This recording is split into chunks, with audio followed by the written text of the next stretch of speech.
Pope Francis is facing criticism over his stance on the role of women in the church. Christopher Lamb has the details.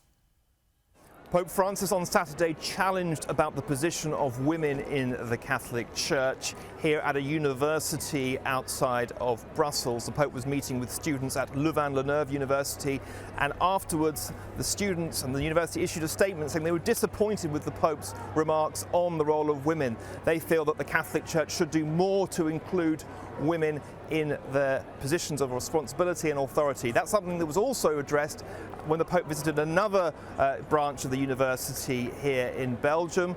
The Pope was challenged to include women in the priesthood of the Catholic Church. Now, there is a link between the role of women in the Church and the abuse crisis that has been looming large in the Pope's trip to Belgium, where there have been devastating revelations of abuse. I spoke to a survivor who said that if women had been given a more prominent role in the Church, the abuse crisis would not have happened in the same way. Now, Francis is in Belgium for a 3-day trip. Before coming here, he was in Luxembourg. It's the second trip that he's made in recent weeks. He was in Southeast Asia and the Pacific, where he was greeted by huge crowds. Here in Belgium, it's been very different. The church is much smaller.